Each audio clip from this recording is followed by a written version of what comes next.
Are you the type of person who really loves driving, who prioritizes feeling really connected to the road?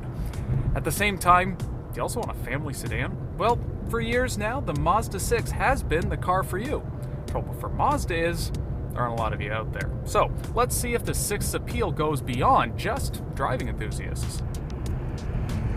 For everyone else, the latest Mazda 6 is safer, better equipped, more comfortable, and more efficient than the car it replaces.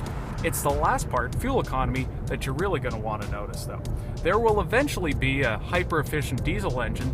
For now, the standard 2.5-liter 184 horsepower four-cylinder returns 30 miles per gallon combined, and it can top 38 on the highway. That's exceptional though, to be fair, it's also on par with the Nissan Altima and Honda Accord. But that brings me back to the beginning. The Altima and Accord are really nice to drive, but they can't match the athleticism of this Mazda 6. The steering's more precise, the suspension's more buttoned down, the acceleration's quicker, and the transmission is more responsive. In other words, you don't have to sacrifice fuel economy just for driving enjoyment, or vice versa. Now, the ride isn't as comfy as that of its competitors, but the front seats are very supportive, and the back seat gives up little in terms of space, but it does feel a little claustrophobic compared to, say, a Honda Accord. Now, the trunk has 14.8 cubic feet of space, which is large, but not the biggest in the class. In terms of value, the 6 starts off at around $21,000 and includes things like Bluetooth phone and audio, a backup camera, and a leather-wrapped wheel. That's a lot of stuff, but it's not enough. The Touring model, or this $31,000 Grand Touring, steps it up with luxuries like heated leather and power seats, a navigation system, and even radar cruise control.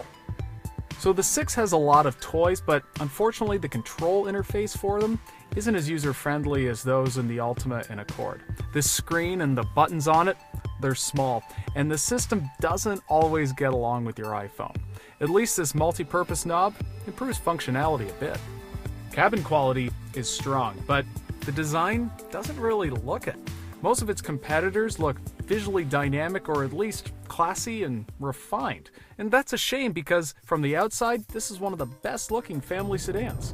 So, this Mazda 6 does have appeal for those who don't only prioritize driving fun, but is that appeal greater than that of the class-leading Nissan Altima, Honda Accord, and Ford Fusion? Not really, and that should maintain the 6's well-deserved status as just a sporty alternative. Now, for more information on the Mazda 6 as well as all of its rivals, go to Edmunds.com.